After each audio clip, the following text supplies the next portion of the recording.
As you can see, I'm no spring chicken, and some of you probably already know that as you get older, you and your metabolism slow down. So how did I manage to lose 16 pounds in 6 weeks with no exercise? Well, I'm about to tell you. And stick around, because throughout the video, up to the end, I'll be giving you hints and tips on how I did it, plus what to eat, and most importantly, what not to eat. It was actually my doctor that had repeatedly told me to go on a diet, and I'd repeatedly ignored him. But this time, for some mysterious reason, apart from the fact that I was not very healthy at 200 pounds and I was starting to suffer. 200 pounds, by the way, is 91 kilos. So this time when the doctor said, go on a diet, I actually took it as a challenge. He's a nice guy, and I thought, I'll show you I can do it. But I knew I was going to be in it for the long haul, because my idea of exercise is getting out of bed in the morning so I can look forward to my morning nap. So what did I do to achieve this bloody miracle? Well, at first I thought, well, I'm not going to do any kind of conventional diet or anything, because most of them are all bullshit anyway.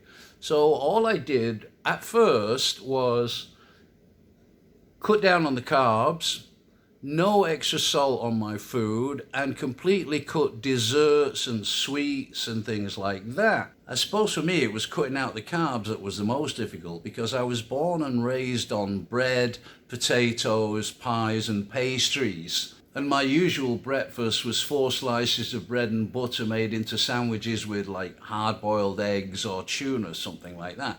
So I decided to cut that out, as I said, very difficult. So instead I decided to have German pumpernickel, which is low on the glycemic index. No, I don't even really know what that means. It just means it keeps you full longer. Having 1 slice of German pumpernickel for breakfast made me realise why Germans are famous for not having a sense of humour. Because if that's what you have for breakfast, well, it's just not funny. Lunchtime I normally had German protein multigrain crackers, which was slightly better, but I still wasn't laughing. Dinner time I cooked what I normally cooked, but I would just have less of it. It seemed simple.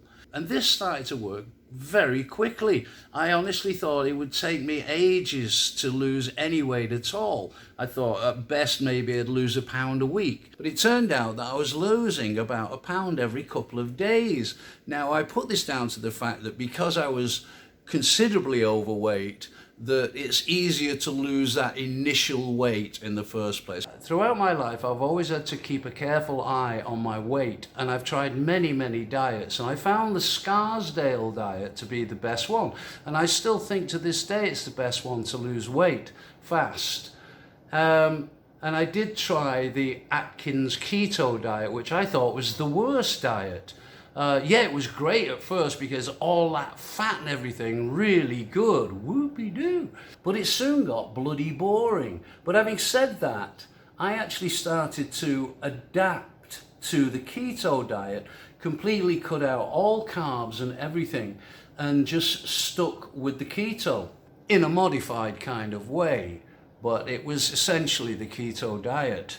And then I got a touch of flu for a couple of weeks. And I mean flu, not COVID or anything like that. Yes, flu is back. After 2 years of everybody getting COVID, you know, even if they've been run down by a steamroller, it was COVID. And that was a good thing in a way, because I actually stopped feeling like having my usual 4 or 5 shots of sake at night, and stopped drinking, and haven't drank since. So in 3 weeks, I'd actually lost 6 pounds, which really spurred me on.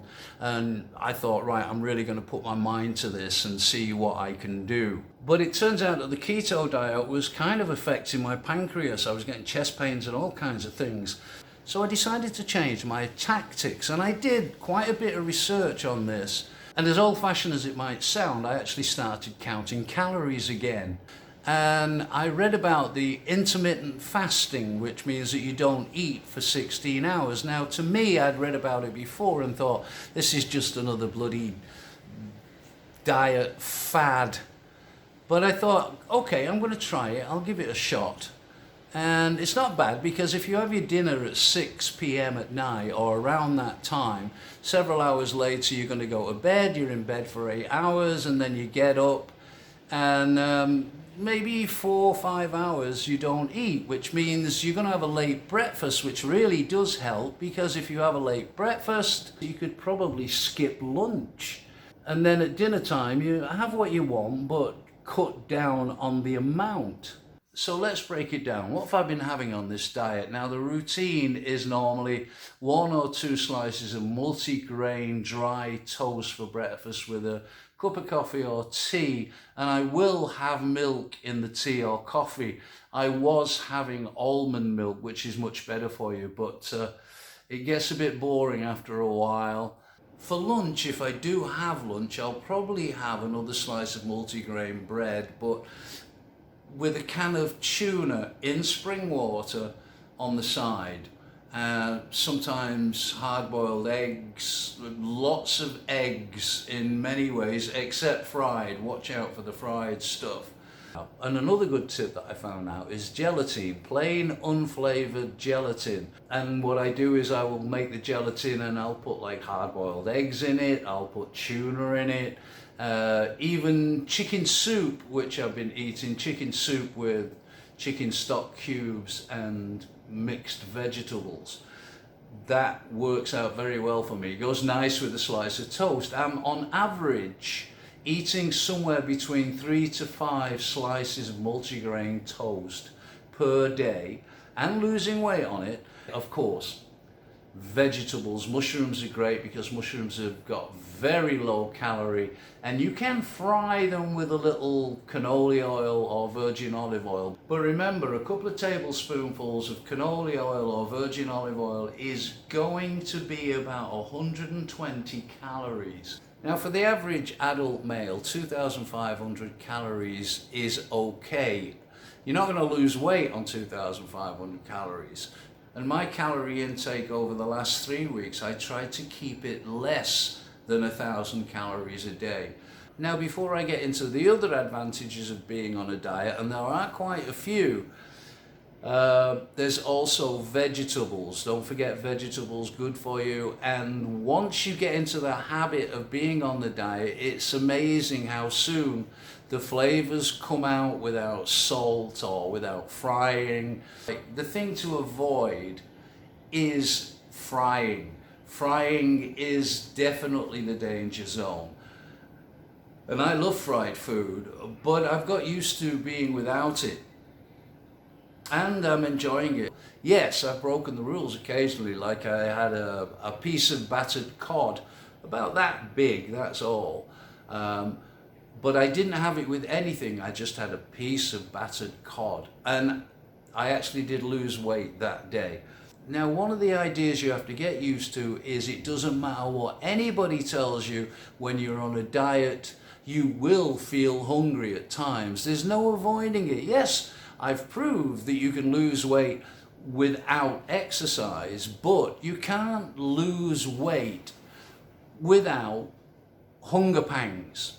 So what I do to overcome them is I have cockles. What I do is I soak them in vinegar, any kind of vinegar. And vinegar is also very good for helping you reduce weight. Somebody once told me, and I believe this to be true, is it takes 3 weeks to make a habit and 3 weeks to break a habit. So you just got to get over that first 3 weeks. And once you've got over that, it gets much, much easier. Even though at first your food might taste bland, but you very soon become accustomed to it. It's like when I first had the multigrain dry toast by itself, it was like, yeah, it's okay, but now I actually look forward to it and enjoy it, and try to take it slow when you eat, because you've not got as much as you normally would have. So, masticate.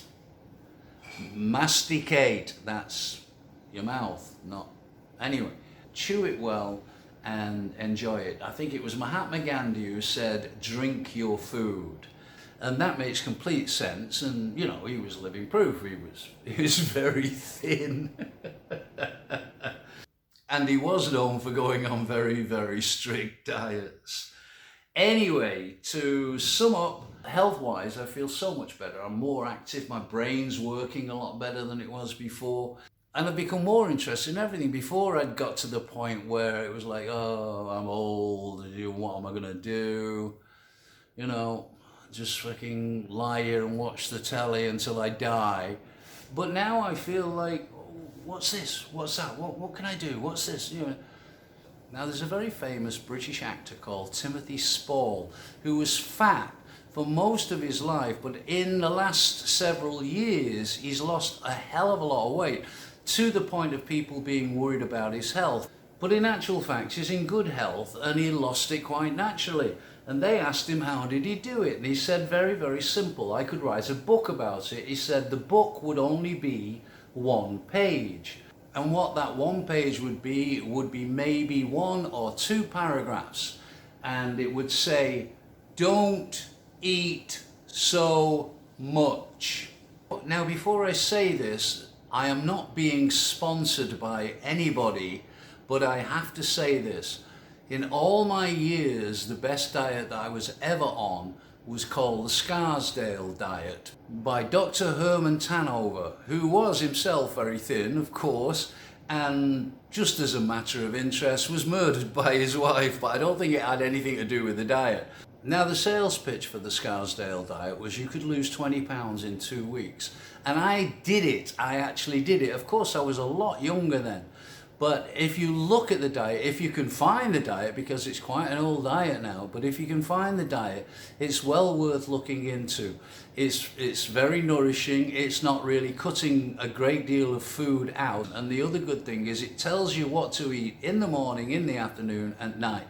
You don't have to think about it, it's just there. You do this on Monday, you do this on Tuesday, through the week, and then the next week you start again. So you're not thinking about what can I cook, it's already telling you exactly what you should eat every day. And if you stick to it, it does work. And the other good thing is it's one of those diets where 2 weeks you do it, you lose 20 pounds. You know, if you get lucky, you lose 20 pounds.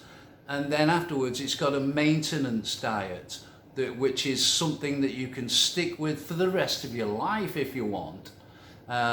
It doesn't mean you're going to lose weight on it, it just means how to maintain it and get into that habit of what you should and shouldn't eat. So in conclusion, how did I lose 16 pounds in 6 weeks at my age without exercise? Well, the simple answer is determination, blind, bloody-minded pig-headedness, and the desire to be healthier and happier. And I am. So don't let your food control you. You control your food and you will be rewarded for it. And it'll be worth the sacrifice. Give it a try. If you've got any questions, ask me in the comments below. Oh, and by the way, I hope I don't come across as arrogant, smug and preachy. It was just that I was so totally surprised that my makeshift diet actually worked. So I wanted to share it with you, in the hope that it could help you in some way. That sounded arrogant, smug and preachy, didn't it? Take care. See you next time.